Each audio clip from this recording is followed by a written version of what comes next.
Now we got to get to work. I would like to invite to the stage, or welcome to the stage, my two colleagues, both senior fellows here at the DFRLab, the inimitable Ben Nimmo and Andy Carvin.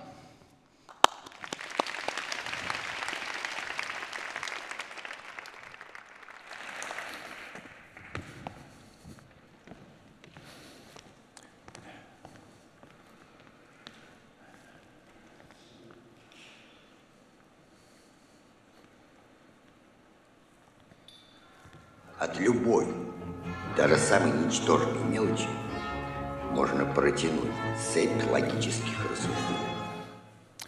First question for the floor. How many of you recognize that iconic piece of Soviet film? Hands up. A few of us here? Okay, so that is Vasily Livanov in the 1980 Soviet version of The Adventures of Sherlock Holmes.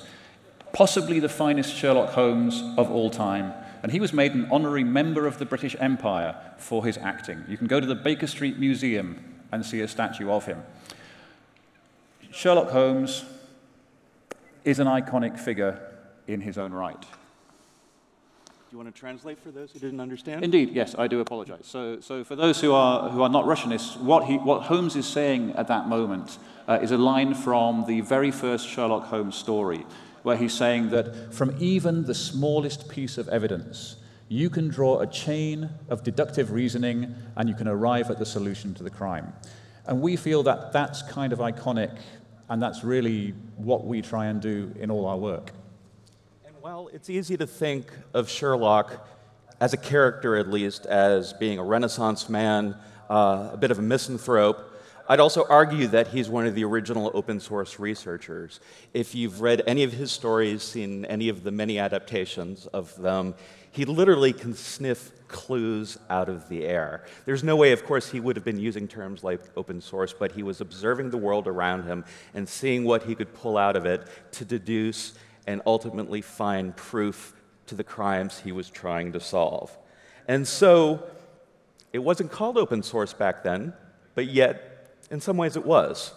But I would also argue that there are probably some of you in this room who are like, well, that's not exactly true. You're just kind of trying to find a Sherlock metaphor to fit into all of this. And I think that's totally fair, because we're all coming from different disciplines, different backgrounds, and all have very different thoughts on what it means to be working in open source. So we're going to put you on the spot. Over the next 2 minutes, we would like you to talk to the people at your tables and come up with a working definition of open source that is one sentence or less. And on top of that, we also want you to come up with an example of something that is open source, and it better be creative, because if you say a tweet, we're walking off the stage. So please, you've got 2 minutes. Define open source and come up with an interesting example of something that is open source. And the clock starts now.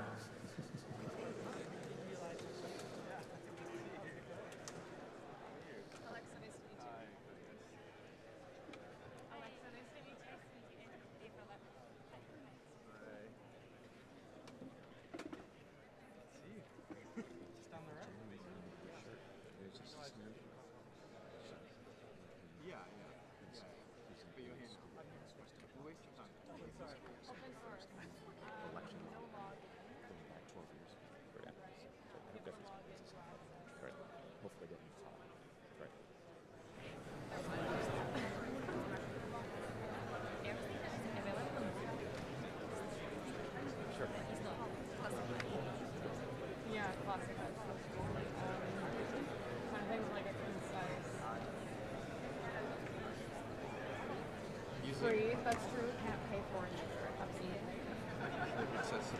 Absolutely. 1 minute down, 1 to go. Come on, people, work it. Okay, let's see if we can creative.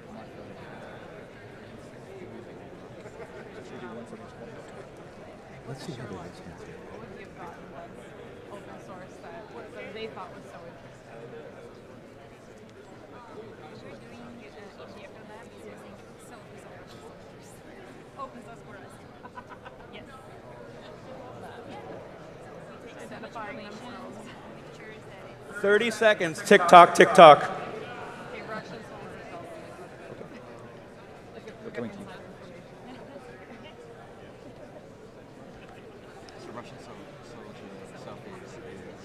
That's it. 'Cause then you look at the mountain behind them, right? Like, Or some the building. insignias upstairs. And 10, 9. Well, you know the rest. I just wrote a tweet. It's on Instagram. I'll follow that on Facebook stories. Can everyone hear that? Your 2 minutes is up. I should probably shut that off too. All right. Okay, so how many tables think they have a definition? Hands up if you've got a definition. Hands up, everyone. Who's got a working definition? Let's go here. Can we have a mic?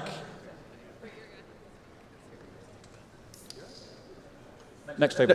Next table. Okay, we'll do that table first, but this table next then, please. Open source, that's information that's accessible but not classified in any particular jurisdiction. Okay. And do you have an example of something specific, or does that answer it as well, do you think? Maritime ship tracking data. Good. Yep. All right. You guys next, then we'll come over here. Making information available for masses or providing information for masses. It's classified, non-classified, any kind of information. And the example we have is Flight Radar 24. Flight Radar 24. Oh, right. Yes, of course. Okay. Very good. So we got ship tracking, we got flight tracking. What do you have over here? Back here, please. So we think that open source is any information that is publicly available. It might be hard to find, but you can find it. And one form might be public land records, like your county assessor database. Let's do a couple more. Anyone? You guys had your hands up right here. Yep. Yep. Well, let's try to get someone over here then. And we'll go down here. Oh, we can do them too. Well, I would say that the open source is everything basically compiled on the Google. Fair enough. Just on Google, Yandex, Bing. We're actually going to do two more. This table had its hands up, and then we promise we're not going to ignore this quadrant. We agreed with the definitions we had so far, but we added modifiable. We don't think just being public was enough to be open source. Modifiable. And we thought of lots of examples. Reddit, we thought, and but we didn't think that just being public was enough. So public and findable. Good. Over here, please. One last one. So we think that open source is the data that you can find, but to find it, you really need to know what you want to find. And examples, we could say that those 5,000 cases of East Stratcom, so there are 5,000 patient zeros that you need to find, and it's a really hard job. So I'm getting a sense around the room that there are a lot of similarities, but some differences as well. And that makes perfect sense, given we have people here who have a background as technologists in free and open source software, for example, open source researchers, people who are into open government and open government data, and the list could go on. But if I had to, I think we can probably find a few commonalities. So, for example, there's transparency. When it comes to open source, whether it's the data that you're trying to work with or the methodologies you're trying to use, transparency is absolutely key, because without it, it can't be replicated. And I think one of the most important aspects of the work we do is that we don't stand up and say, trust us. We are willing to say, here's the evidence, here is our proof, here's our methodology, walk yourself through it. So any critic out there, if they want to say, oh, we're politically biased about this or that, they still have to deal with the fact that there is evidence being put on the table, proof that can be replicable. And lastly, that leads to accountability. Of course, we don't want to screw up, but if we do screw up, we want to know how we did it and why we did it. And one of the wonderful things about this community, I think, is the way we're always serving as a form of both formal and informal peer review. All of these things, in one way or another, come together as part of our the type of open source work we all do. And in many ways, you could make the argument that it's essentially a form of the scientific method, something not far off from what Sherlock Holmes himself would have embraced back in the day, if he had been a real human being, of course.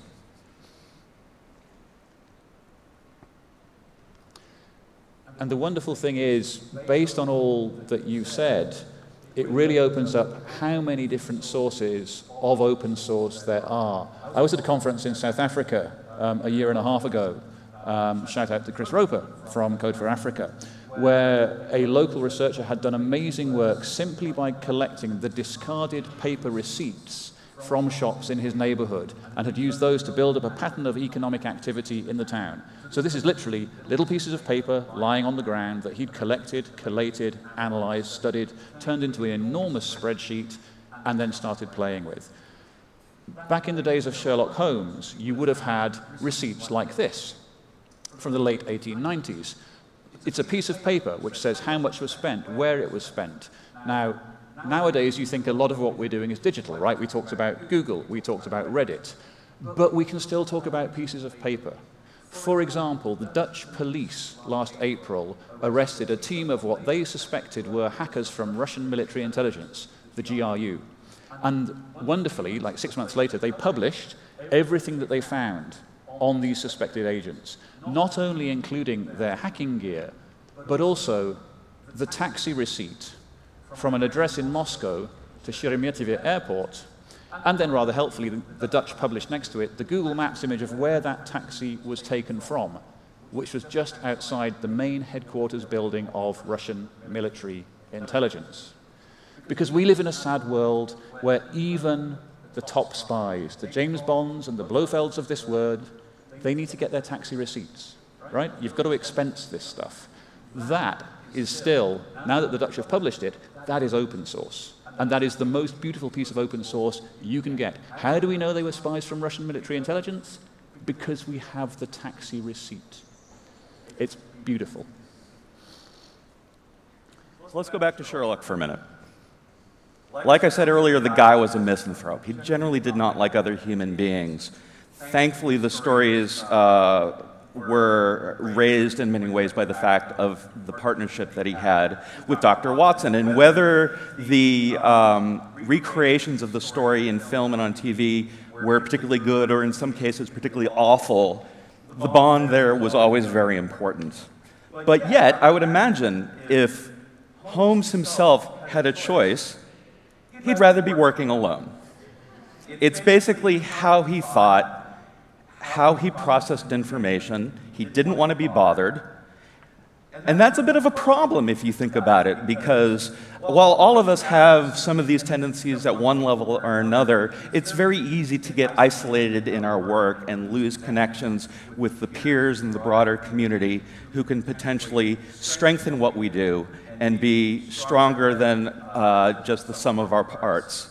So you have to ask yourself, how can you scale Sherlock? Interestingly, if you go back to the Sherlock stories, Sir Arthur Conan Doyle actually made some attempts to do this in very subtle ways.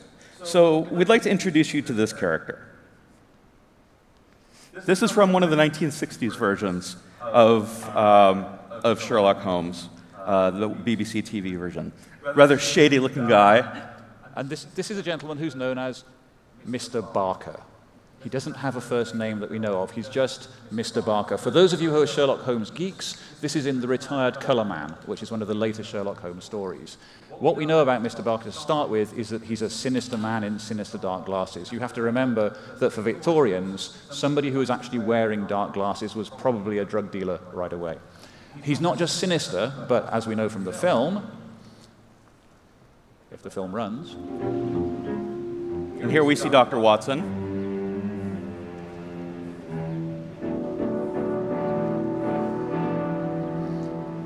I mean, yeah, you can kind of understand that response. So, Mr. Barker. Interestingly, if you had to ask Sherlock himself, who is Mr. Barker? Sherlock actually replied, he is my hated rival upon the Surrey shore. For those of you who are not used to London, Surrey is kind of the South Bank where decent people don't actually go. So a little bit of snobbery from Sherlock Holmes there. But he's talking about his rival. He's not talking about Moriarty, the great rival, the Napoleon of crime. He's talking about something different. He's talking about a professional rival.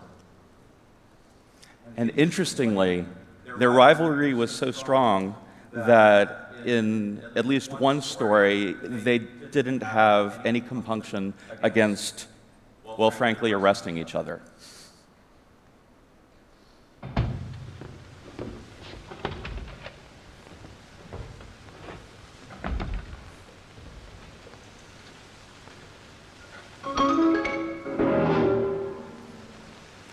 I just love how he hovers like that with those sunglasses of his.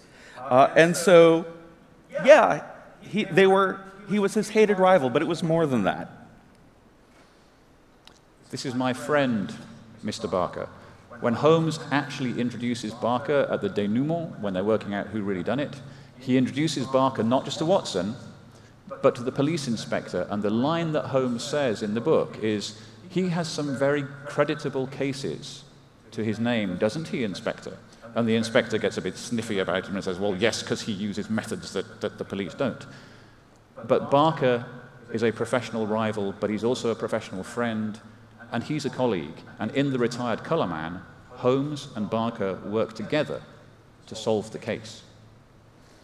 And let's face it, Sherlock needed friends. The guy didn't exactly have many. And while we get to see some of the relationship he has form and sour and form again in the various stories and adaptations, one of the biggest reasons why he needed friends was the simple fact that the guy was a burnout.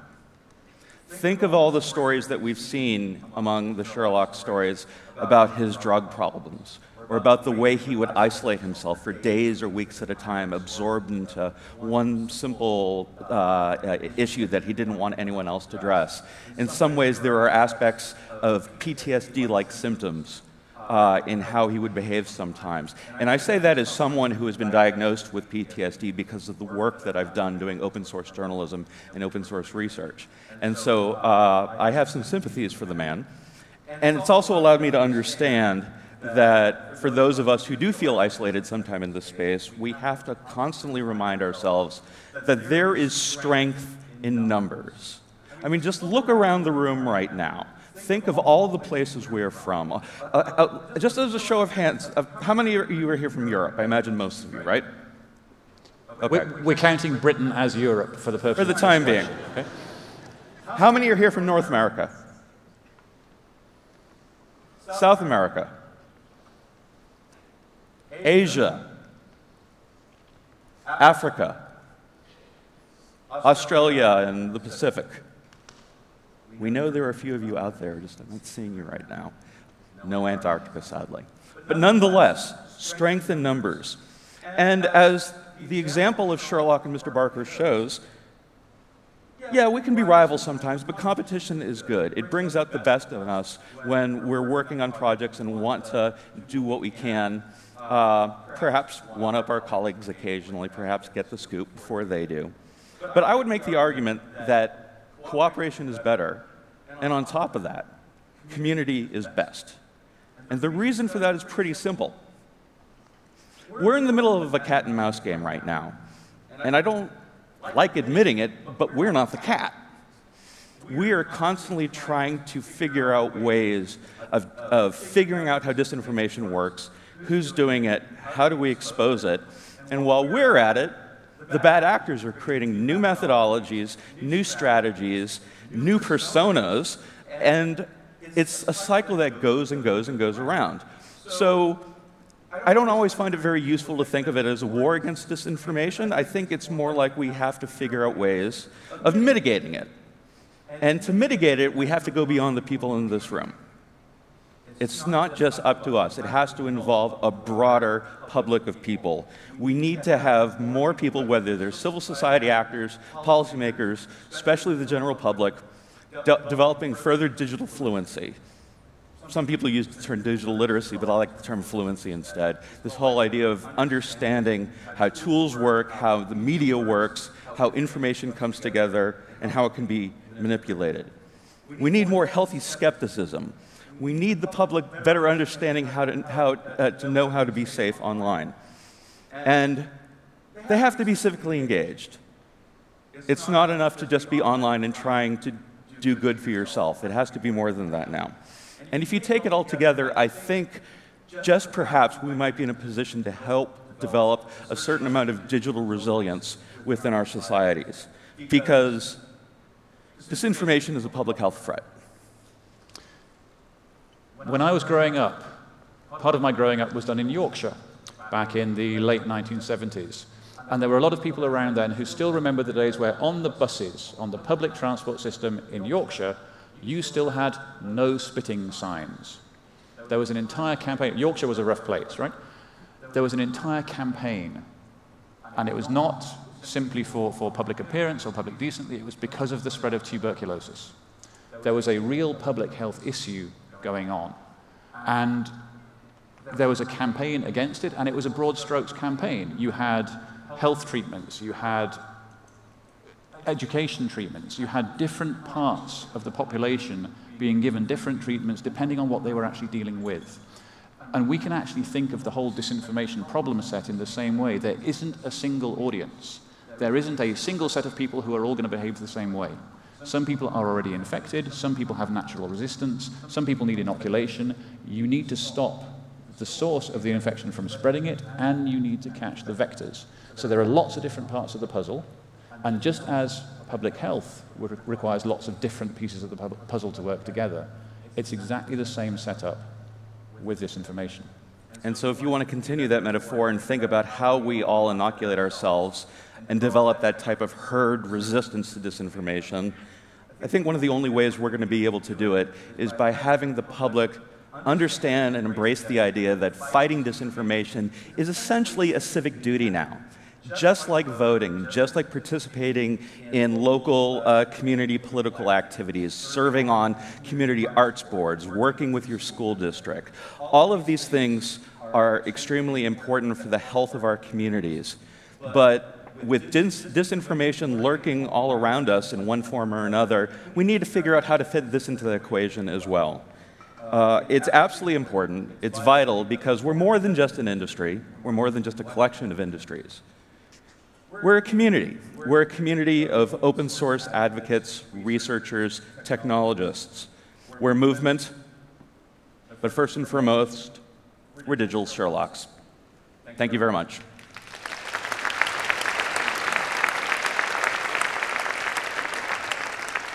So we've got a little time for questions. Do we have the mic runners running around yet? Any questions? Got one over here. So I'm Sebastian, I'm from NATO Stratcom COE.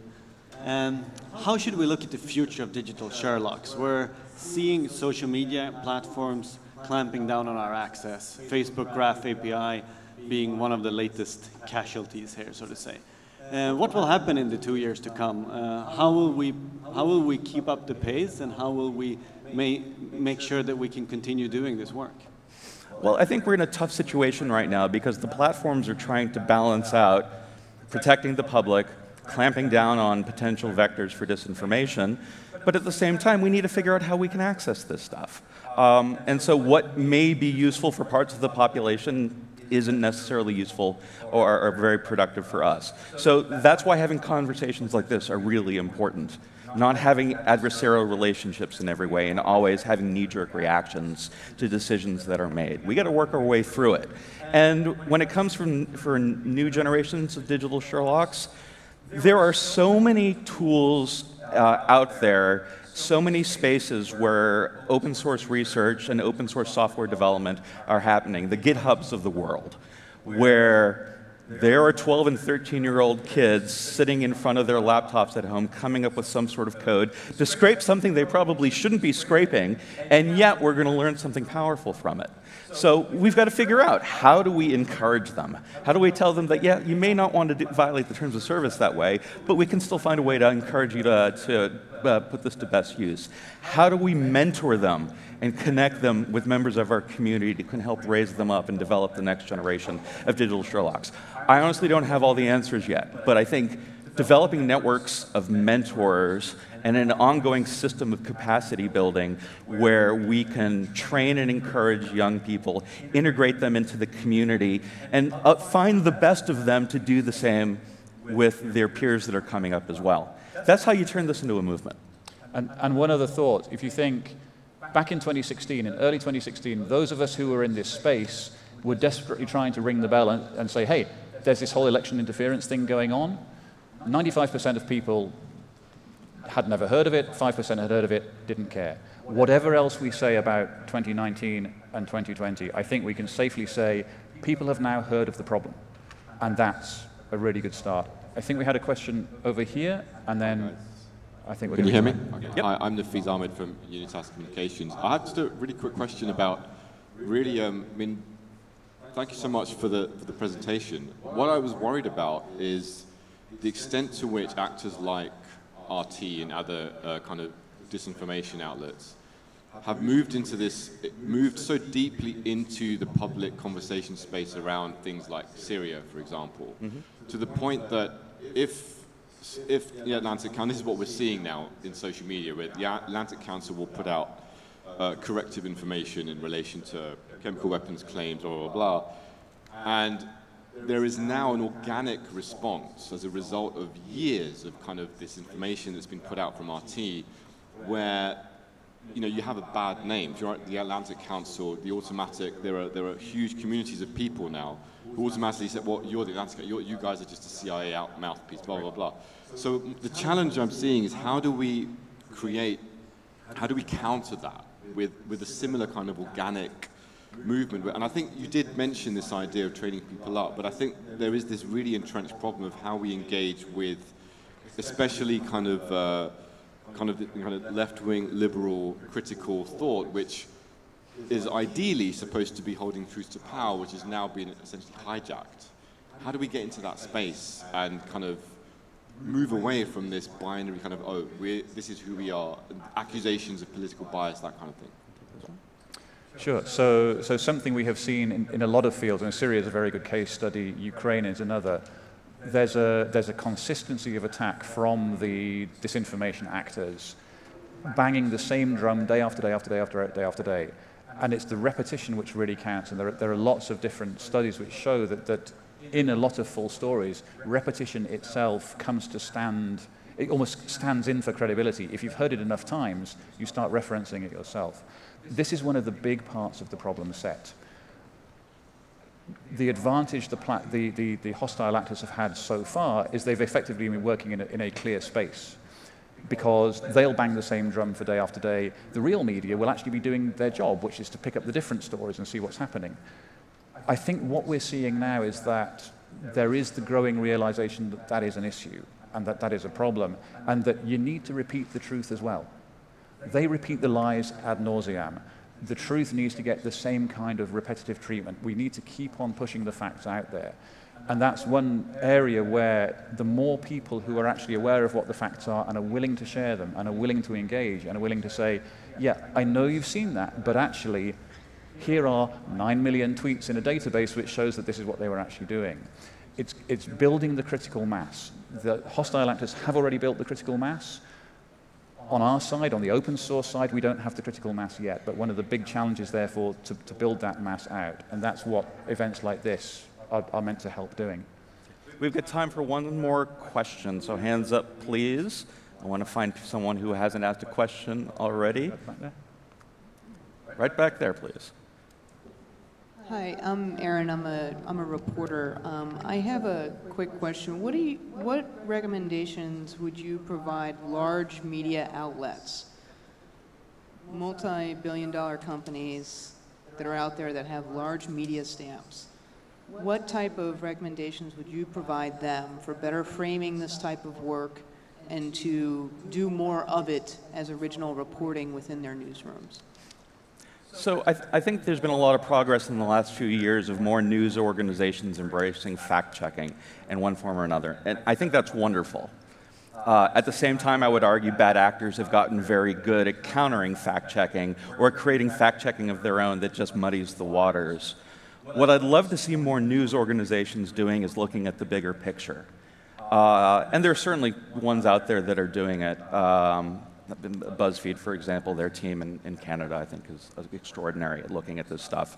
But by looking at the big picture, understanding who the actors are, what their methodologies are, how the information spreads. So if there are certain times where a bit of information is flowing in ways that seem unusually viral, and it's requiring a significant fact check, I wouldn't want news organizations to simply answer whether it's true or not and then just move on to the next check. Invest the time instead to dig in, explain what's going on, and see themselves as having a civic duty of their own to educate their viewers, listeners, readers to better understand how to be skeptical in a healthy way, how to understand how the entire world of media and technology is connected, how it relates to different state actors and others.